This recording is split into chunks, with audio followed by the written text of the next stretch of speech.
Bueno, pues me toca el verdadero honor de clausurar el ciclo, uno más, del documento del mes organizado por el Ateneo de nuestra ciudad y por el Archivo Municipal de Jerez.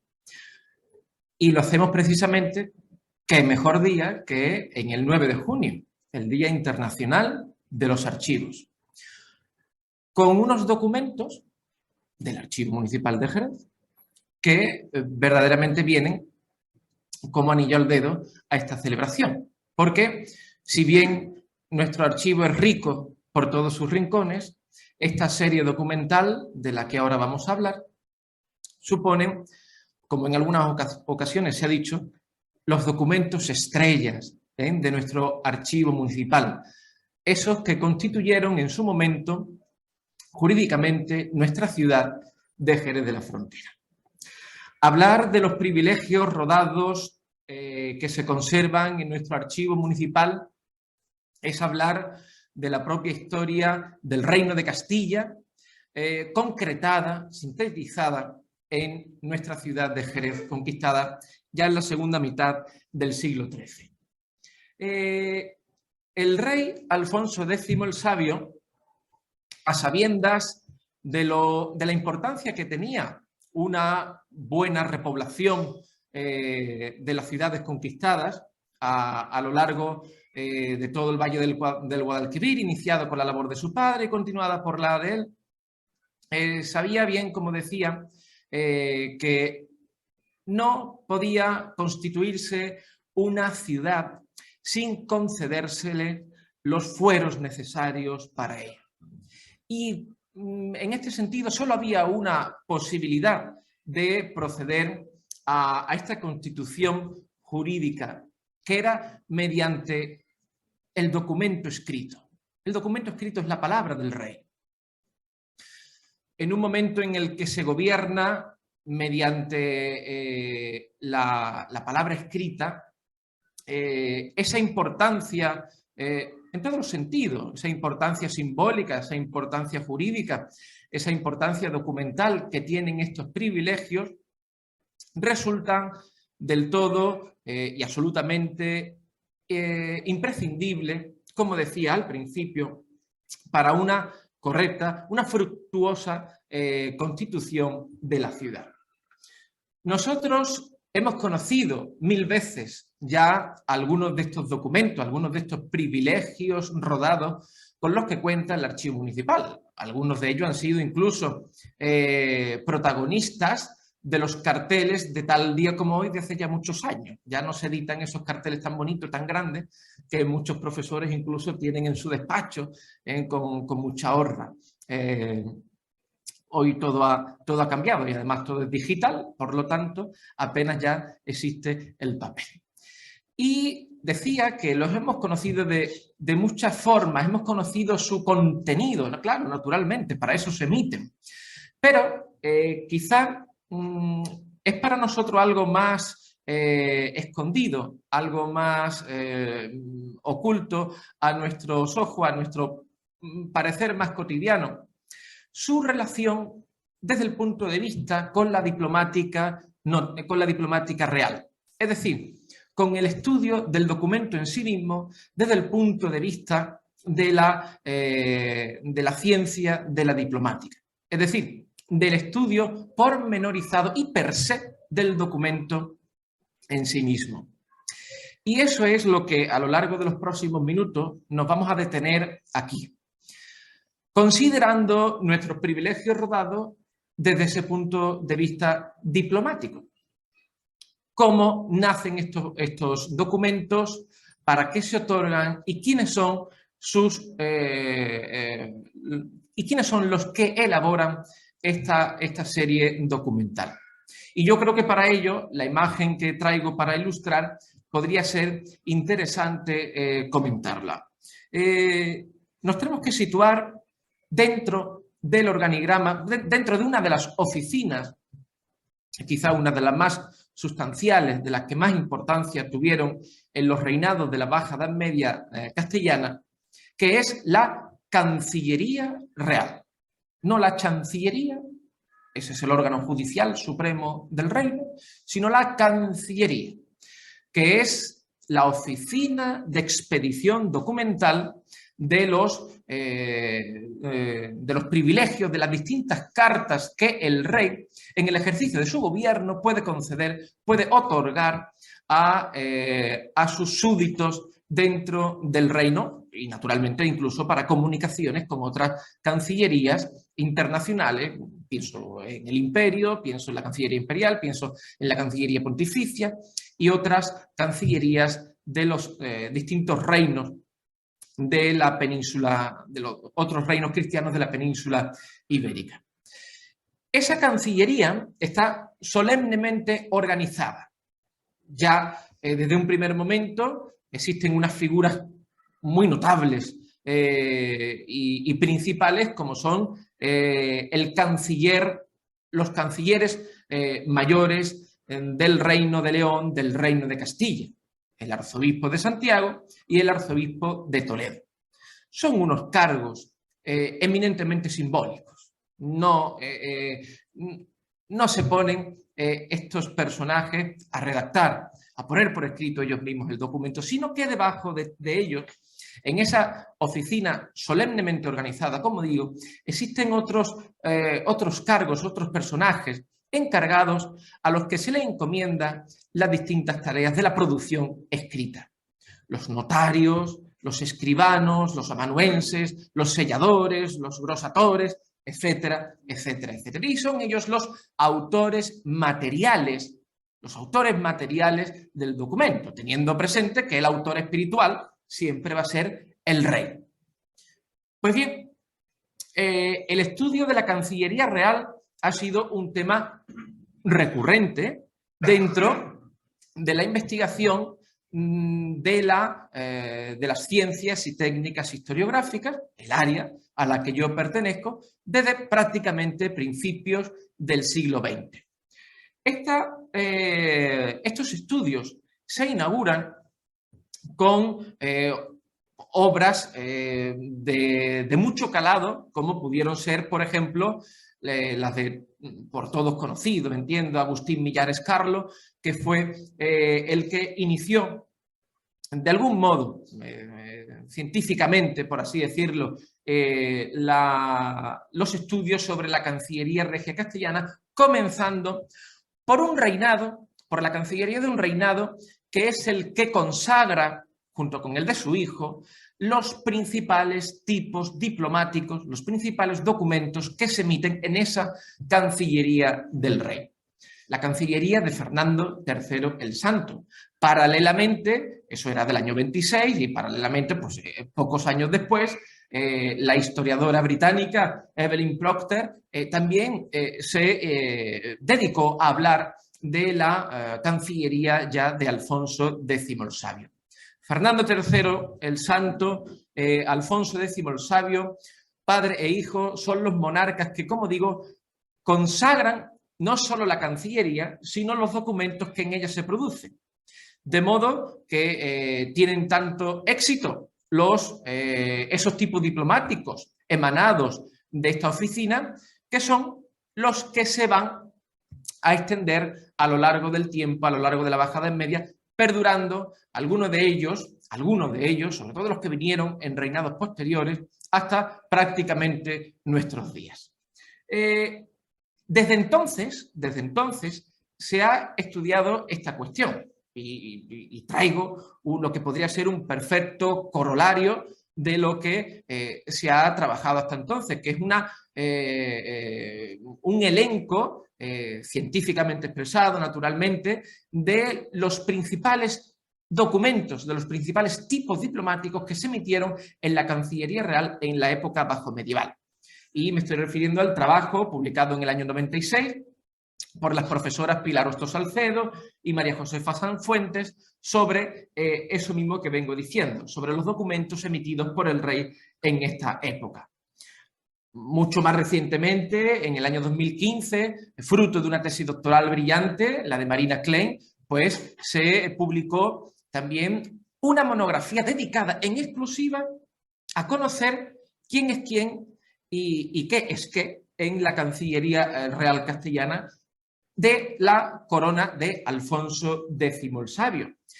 Pero lo mismo que digo esto, se puede decir también de otras cancillerías menores. Por eso digo que el tema de las cancillerías ha sido un tema bastante traído a colación en los estudios dentro de la paleografía y de la diplomática. Una cancillería menor, como pudo ser la del heredero de Castilla, el hijo mayor del rey Alfonso X el Sabio, Fernando de la Cerda, pues fue motivo de otra monografía publicada hace pues poco más de una década por la catedrática también de Ciencias y Técnicas Historiográficas de la Universidad de Sevilla, la profesora doctora Pardo Rodríguez. Y así, pues con otros tantos que de ningún modo nos podemos detener aquí.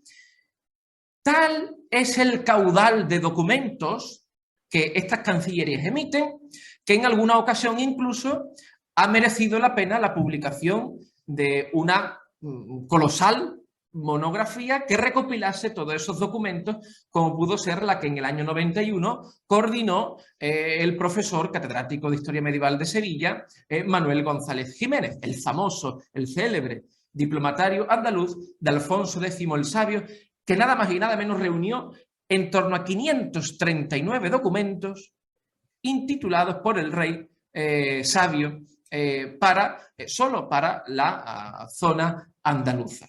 Por lo tanto, vuelvo a decir que estamos hoy en día, en la actualidad, en condiciones de hablar con mucho fundamento sobre este funcionamiento, sobre los tipos diplomáticos, sobre los propios documentos emitidos por la Cancillería. Bien, la conferencia es los privilegios rodados del Archivo Municipal de Jerez de la Frontera. Claro, nosotros también fuimos, en cierto modo, o al menos en aquellos momentos, agraciados con la recepción de algunos de los diplomas más importantes, más solemnes emitidos por esa oficina documental. Las imágenes que vienen a continuación ya son todas ellas extraídas de los documentos de los que hoy vamos a hablar. ¿Desde cuándo conocemos fehacientemente o al menos mediante publicaciones la existencia de estos privilegios? Pues miren ustedes, en el año 1971, en una editorial creada ex profeso por el mecenas Carlos Romero de Leca, pues se comenzaron a publicar los privilegios, en general, todo tipo de documentación real de los distintos archivos municipales de España, y Jerez de la Frontera estuvo también dentro de la serie, donde se publicaron hasta 11 documentos de nuestro archivo municipal, entre los que se encontraron algunos de estos privilegios. Hoy en día es una obra carísima y de comprar, y quedarán muy pocos ejemplares, y naturalmente en librerías de viejo especializadas en este sentido. Sé de buena que en nuestro archivo municipal existe un ejemplar. Pero también, y es de muy meritorio recuerdo hablar de ambos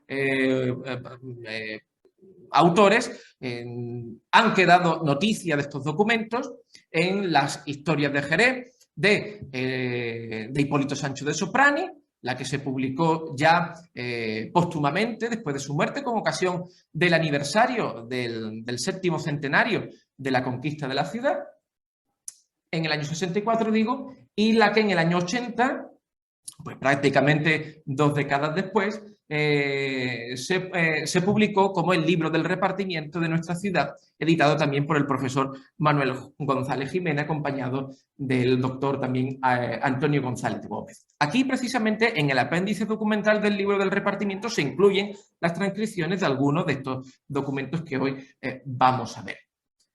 Pero no ha quedado ahí la cosa, sino que posteriormente, aunque ya quizás no con tanta profusión, algunos historiadores se han dedicado, han destinado su tiempo a investigar concretamente sobre algunos de estos privilegios rodados. Y recuerdo al profesor Borrego Soto, que en el año 2015 publicaba en la revista de Historia de Jerez, del Centro de Estudio Histórico Jerezano, pues la edición, la transcripción científicamente editada del documento, el privilegio rodado más antiguo de nuestra ciudad, datable en el 22 de marzo de 1268. que es precisamente el que ahora se muestra en imagen. Es un privilegio que, como ustedes pueden ver y no podemos negar, pues ha sido afectado por el paso del tiempo de una forma bastante notable, pero que tras haber sido restaurado, otra gran labor de nuestro archivo municipal, tras haber sido restaurado pues, recientemente, en los últimos años, pues se pudo estudiar con mayor atención, con mayor detenimiento. Es el momento, por lo tanto, de adentrarnos en la tipología documental que la Cancillería Real emite, porque el privilegio rodado es un documento más de los que el rey puede conceder. ¿Y cómo se dividen tradicionalmente o clásicamente dentro de la paleografía y la diplomática la documentación del rey? Según el soporte escriturario en el que se encuentre hecho. Bien en pergamino, bien en papel. Existen unos tipos diplomáticos emitidos única y exclusivamente en pergamino y otros tipos diplomáticos emitidos única y exclusivamente en papel. Los que se emiten normalmente en pergamino nunca se van a emitir en papel y viceversa. Eso creó muy pronto una clasificación que, bueno, aquí la tiene a grandes rasgos, que nos lleva a tener presente pues, los documentos emitidos en pergamino, como el privilegio rodado, que siempre aparece en primer lugar. Claro, es el documento más solemne de la Cancillería Real, seguido por la carta plomada y la carta abierta. Todos estos tres en pergamino. Pero es que en papel también, paralelamente a la constitución diplomática de los contenidos jurídicos de la documentación en pergamino, surgen también los documentos emitidos en papel. La carta de merced, el mandato real provisión, el albalá, la carta misiva o la real cédula. La real cédula que ya surge posteriormente en el reinado de Juan II, ya en el siglo XV, pero que ha tenido una proyección, un éxito tremendo y hoy el rey Felipe VI firma reales cédulas. Y su origen es de época bajo medieval. Pues bien, nosotros necesitaríamos varias sesiones del documento del mes, podríamos hablar de cada uno de todos estos documentos y el archivo municipal contiene varios ejemplares de toda esta tipología. Simplemente que por razón de espacio, de tiempo y de interés quizás del público, nos vamos a detener únicamente en el más solemne, en el documento, en el tipo documental llamado privilegio rodado. No es que no existan, ya digo, otros documentos de los aquí expuestos en el archivo municipal, naturalmente, y muchos, y extraordinariamente bien conservados, incluso en otros archivos de la ciudad. Recuerdo, por ejemplo, la famosa ya carta plomada del rey Alfonso X el Sabio del año de noviembre de 1267, por la que el rey concede a los frailes predicadores, a los dominicos, las tierras donde hoy está establecido el convento de Santo Domingo. Es el documento, por cierto, más antiguo de la serie de documentación real que tenemos en la ciudad. De hecho, el privilegio rodado más antiguo que tenemos es de marzo del año siguiente, esto es 1267, y el privilegio, como decía, más antiguo del archivo municipal es del 22 de marzo de 1268. Pues bien, por reducir en este caso la tipología documental, nos vamos a centrar, ya digo, únicamente en el privilegio rodado.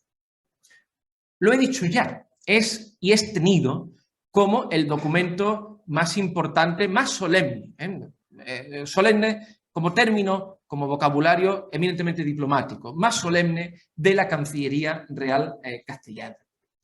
Como tal, no tiene su origen en el reinado de Fernando III y Alfonso X el Sabio. Ellos lo consagran definitivamente en el aspecto que luego seguirá en adelante. Sino que lo podemos retrotraer esos orígenes a los reinados de Sancho III de Castilla y Fernando II de León, ambos en el siglo XII, donde paulatinamente se va componiendo hasta darle la forma definitiva, que es la que ya nosotros vemos con los ejemplares que tenemos.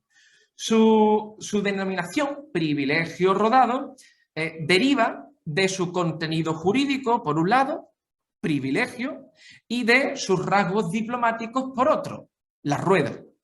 Es decir, ese signo que queda en el centro inferior del documento, que es el emblema del rey, el emblema del reino. Sus formas diplomáticas son las más extensas y completas de toda la documentación de la Cancillería Real. Es decir, que si el rey quiere otorgar un documento extenso en cuanto a su narración, lo va a hacer casi siempre en un privilegio rodado, cuyo soporte gráfico es el que más grande, el que mayores dimensiones, el que mayores proporciones puede llegar a alcanzar.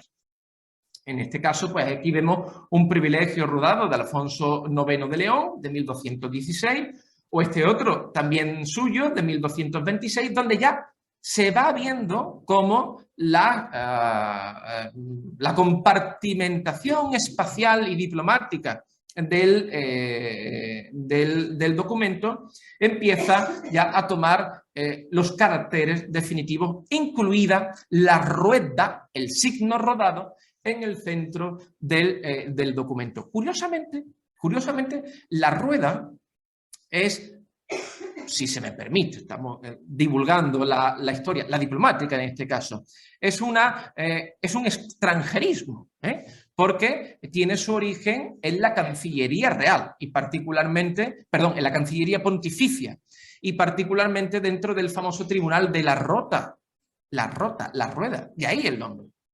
Se adopta en la península ibérica por vez primera dentro de la documentación episcopal, curiosamente, dentro de documentación eclesiástica.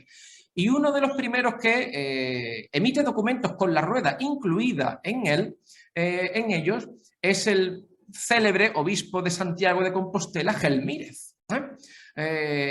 Y de ahí pasa a la Cancillería Real, hasta el punto de que ya digo, se va conformando en los reinados posteriores a los que ahora hemos visto, particularmente de Fernando III y de Alfonso X el Sabio. Los privilegios rodados del Archivo Municipal de Jerez de la Frontera. Pues miren ustedes, son en total 7. Que el concejo de la ciudad haya tenido mayor número de privilegios, no tengo duda. Probablemente hubiese tenido más, pero los que se han conservado hasta la actualidad son 7. 3 del rey Alfonso X el Sabio, 1 de Sancho IV de su hijo, otro de Alfonso XI y otro más del rey Juan II, padre de Isabel la Católica. Los más antiguos, pues claro, son los del rey Alfonso X el Sabio. El primero, el del 22 de marzo de 1268, es el que procede a conceder el fuero de Sevilla al concejo de la ciudad. El segundo, del 28 de junio del mismo año, es el que da una excepción el rey del alojamiento a los vecinos de la ciudad.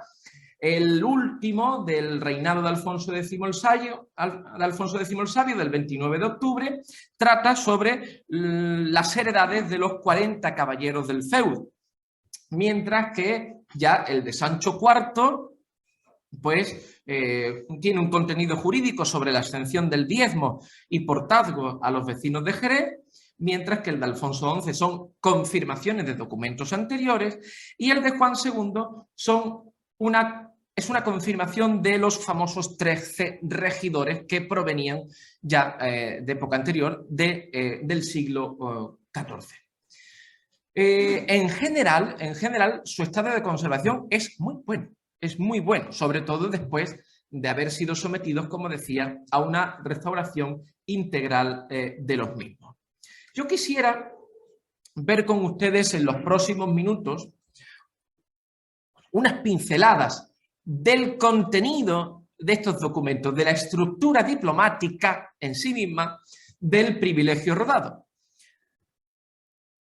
como documento bien establecido, no solo por los usos de la propia oficina, de la Cancillería Real, sino tipificado mediante la ley, mediante las partidas de Alfonso X el Sabio, guardan siempre una estructura narrativa más o menos exacta, diferenciándose muy poco unos de otros, tan solo con la adición de nuevas fórmulas conforme avanza el periodo bajo medieval, hasta su última consagración, hasta los últimos vestigios de este tipo diplomático que proceden de los reyes católicos.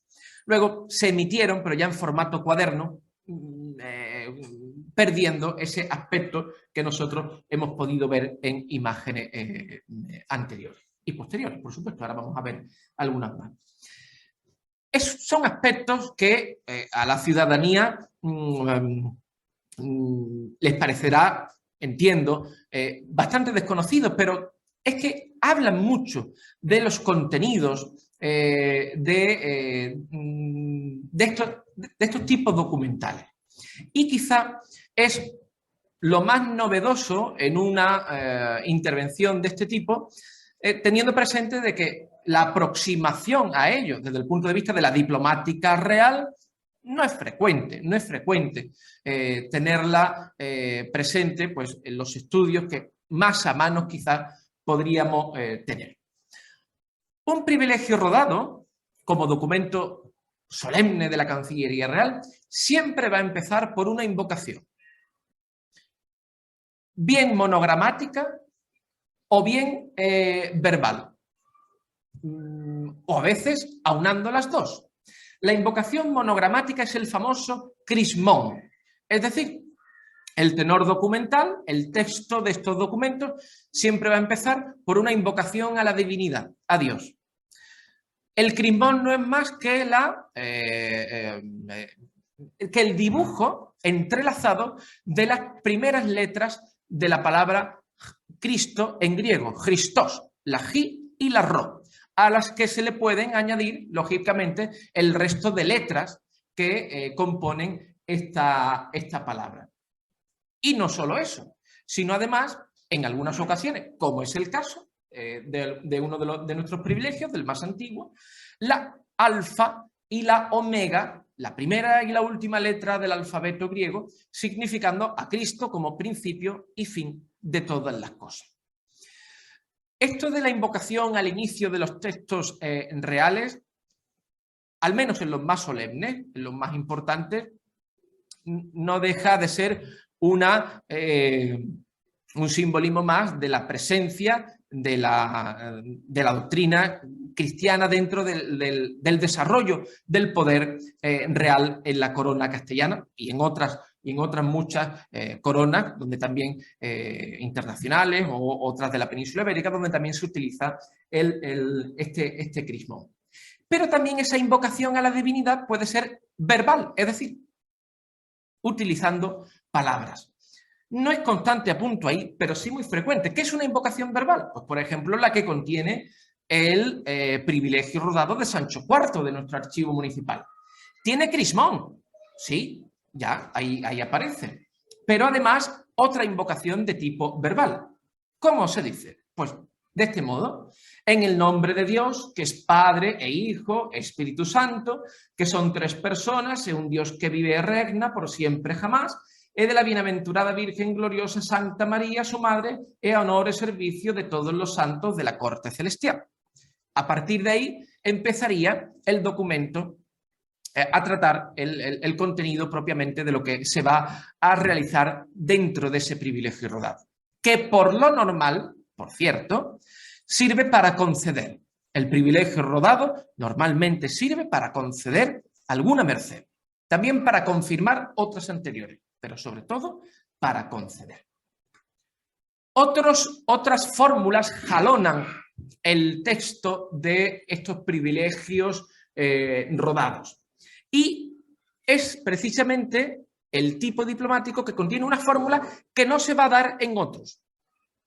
El preámbulo, que es una suerte Es una suerte de pensamiento, de concreción, de causas lejanas por las cuales se acomete la expedición de ese documento. Hay preámbulos de tipo jurídico, hay preámbulos de tipo político, de tipo religioso, y por ejemplo, los preámbulos de tipo diplomático hablan siempre de lo bueno que es plasmar las intenciones del rey por escrito para que perduren en el tiempo.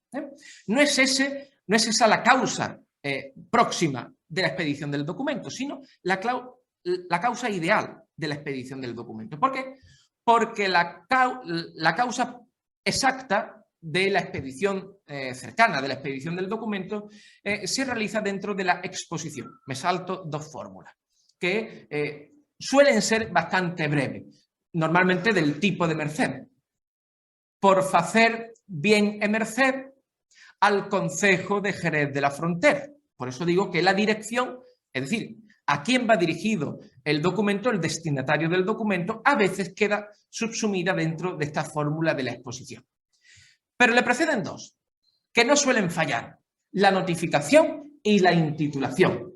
La notificación es esa fórmula por la cual se hace saber que se va a otorgar un documento por parte del rey.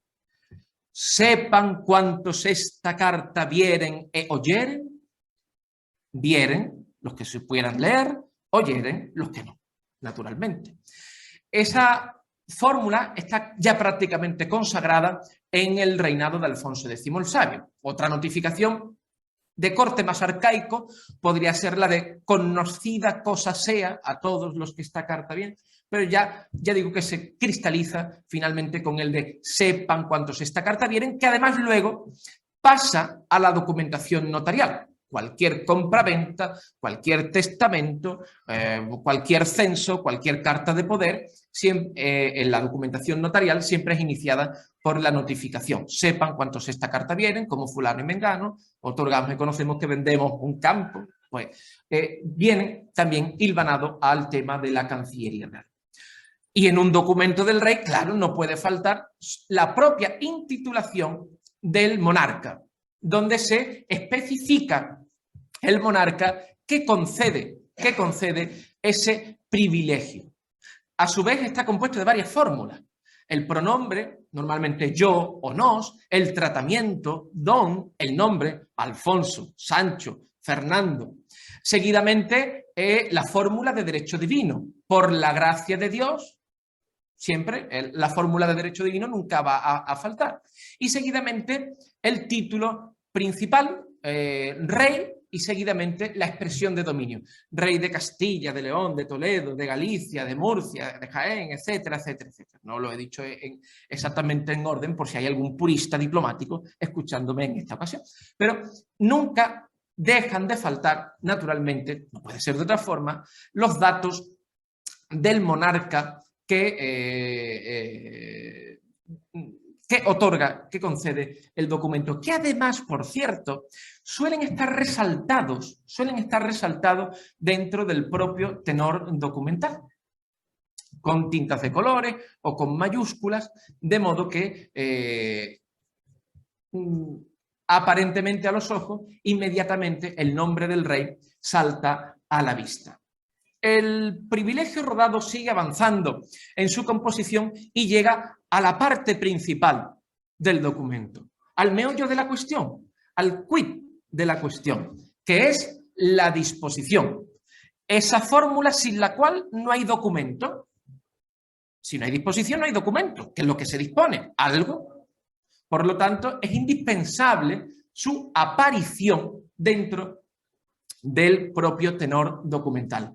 Y suelen ser iniciadas esta fórmula mediante los verbos dispositivos, normalmente sinónimos: do, doy, otorgo, concedo, cuando es de confirmación, confirmo, seguido del objeto que se va a conceder. Pues el castillo tal, la ciudad tal, la tierra tal, etcétera, etcétera, etcétera.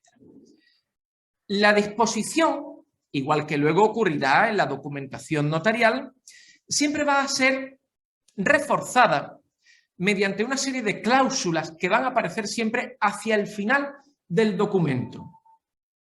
Normalmente son cláusulas de tipo de sanción, que son muy numerosas, las yusivas, las combinatorias, las prohibitivas, las derogativas, las penales, dentro de las penales, las temporales, las espirituales, etcétera, etcétera, etcétera, que lo que hacen es reforzar, digo, el contenido de la disposición.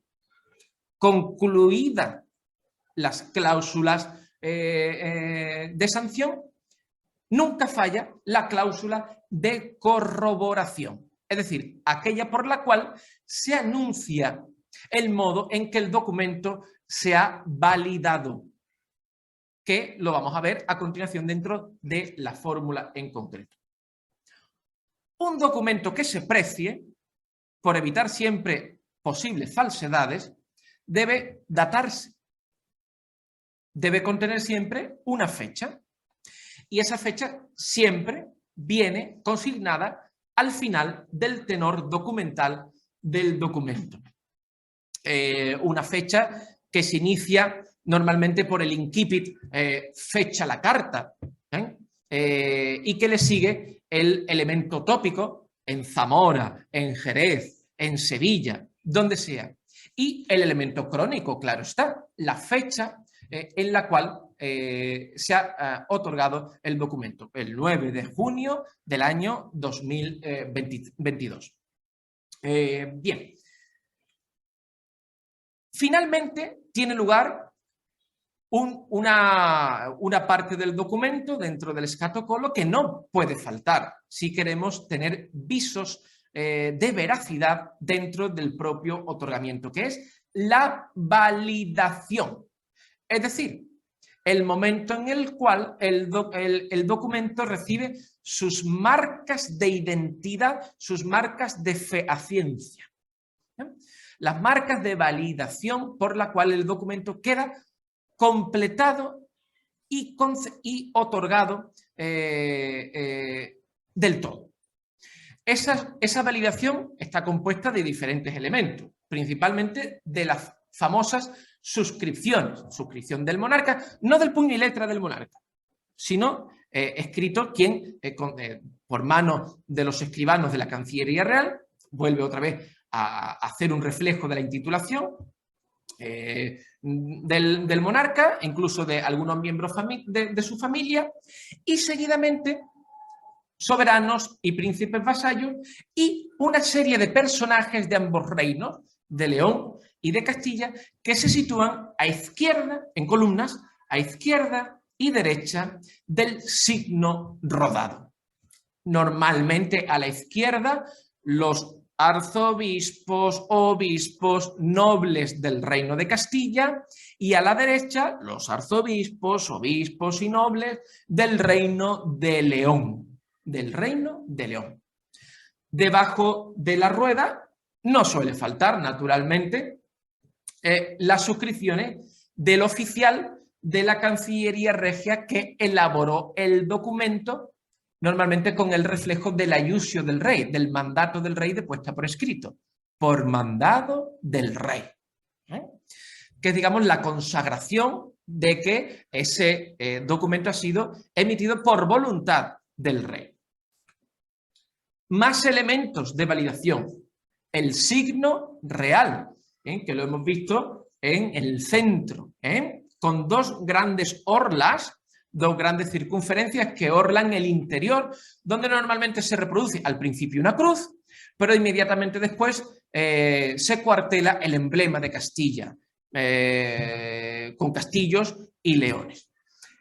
En la orla más cercana al campo central, al campo interior, aparece normalmente en latín signum, luego ya signo, del rey tal, del rey que ha concedido el documento, en este caso el rey Alfonso X el Sabio, Sancho IV, solo dicen del rey Sancho, del rey Alfonso, sin el numeral. Y en la orla externa, dos figuras claves dentro de la casa real, que son el alférez del rey y el mayordomo del rey. Casi siempre cargos encomendados a algún familiar cercano del monarca. Y no puede faltar, lógicamente, el elemento indiscutible de validación de toda la serie de privilegios rodados y cartas plomadas, de ahí su nombre, que es el sello, por lo normal, de plomo, que es privativo del rey, pero también de oro y de plata en casos excepcionales. Se conocen que existieron, no que se haya mantenido. Son muy golosos y muchas veces se retiran. Se conocen sellos de plomo, perdón, sellos de oro, por ejemplo, en el otorgamiento del fuero para la ciudad de Sevilla. Y también fue validado con sello de plomo, pero otra vez con sello de oro, la Carta Puebla del puerto de Santa María en 1281. No se han conservado, pero existieron. Dentro de la plica, que es una vuelta que le dan al pergamino para fortalecer la sujeción del propio sello al soporte escriturario en el cual se ha emitido el documento. Con permiso del señor archivero municipal, don Cristóbal Orellana, traigo aquí este privilegio rodado de Alfonso X, que está validado con sello de plomo. Sin embargo, durante el estudio que he practicado de estos privilegios para componer esta conferencia, me he dado cuenta de que este sello no pertenece al rey que dice ser el documento, Alfonso X el Sabio, sino que se trata, existen catálogos al respecto, de un sello del rey Enrique III. Por lo tanto, ha debido ponerse en este documento posteriormente, del rey Pedro I, el cruel o el justiciero, como ustedes quieran, yo no voy a entrar ahí, del rey Pedro I, que ha podido desprenderse de otro documento y por estar suelto se le ha puesto a este. Este es un privilegio rodado, como es más antiguo, más bonito, pues se lo ponemos a este. Pero no, este sello no pertenece a este documento, a este privilegio rodado. En el archivo municipal hay algunos documentos del rey Pedro I, como este que ustedes tienen aquí. Y que probablemente, aquí lo ven, que conservan los hilos de seda de los cuales pendió, pero no el propio sello. ¿Puede que pertenezca a este documento? Puede ser, puede ser. Por lo tanto, conviene que con manos apropiadas, en un futuro, pues se cambie el sello de uno a otro, porque no le corresponde. Y quiero concluir con otros privilegios rodados que existen en nuestra ciudad. Son muy pocos, solo tengo conocimiento yo de dos más. Uno se conserva en el Archivo Histórico Diocesano de nuestra ciudad, perteneciente en concreto a su fondo colegial, es decir, al archivo de la antigua colegiata de San Salvador de nuestra ciudad. Se trata de un privilegio rodado emitido por el rey Enrique III en 1393. Es el único documento real original que se conserva en el Archivo Diocesano de Jerez, en su fondo colegial. No porque solo existiese no porque solo los reyes enviasen este documento a la Iglesia Colegiata de Jerez, sino porque con ocasión de los numerosos pleitos que se lidiaron con el arzobispado de Sevilla para devolver la sede asidonense a la ciudad, pues a veces como prueba tuvieron que remitirse los originales de esta documentación, perdiéndose con el tiempo en alguna de estas ocasiones donde se intentó restaurar la sede de Asidonia en Jerez. Pienso que se perdieron en el intento de finales del siglo XVIII, en el intento de finales del siglo XVIII. Es un privilegio rodado que ha perdido prácticamente toda su parte izquierda, pero que se puede leer en el resto bastante bien. Es una confirmación que el rey Enrique III hace al clero de la ciudad de Jerez de la Frontera de antiguas cartas reales, antiguos diplomas reales, sobre el culto a Santa María del Alcázar, dentro de la capilla de Santa María del Alcázar. Se restauró también en el año 2015 y hoy se conserva, ya digo, en el archivo municipal. De vez en cuando, en alguna visita guiada al archivo diocesano, digo, se suele exponer. Y nos queda un privilegio más. Otro privilegio rodado del rey Juan II en este caso, que se conserva en el archivo del Marqués de Camporreal, en la calle Benavente, en el palacio del llorado y querido Manuel Domecq Zurita. Es un privilegio, ya digo, otorgado en 1416 por el rey Juan II a Diego Fernández de Zurita, un antepasado de la familia, donde se le confirmaban una serie de cartas reales anteriores sobre la tenencia de tiendas de paños. Era un comerciante y el rey Juan II se lo confirma mediante privilegio rodado. Si en otros archivos, aunque lo dudo, de la ciudad, también de documentación histórica antigua, existiesen, yo, pues en este estado de cosas no tengo conocimiento, pero sí que me gusta completar esta información con otros tantos tipos diplomáticos de privilegio rodado que existen en la ciudad. Archivo diocesano, archivo del Marqués de Camporreal. Pues bien, con esto concluye mi intervención, deseando que esta aproximación a esta clase de documentos, quizás desde una perspectiva algo diferente a lo que habitualmente se suele hacer, haya sido de su agrado y, lógicamente, quedo a su disposición para cualquier consulta a través de Zoom o de los amables asistentes en la sala para resolverla en la medida de mis posibilidades. Muchísimas gracias.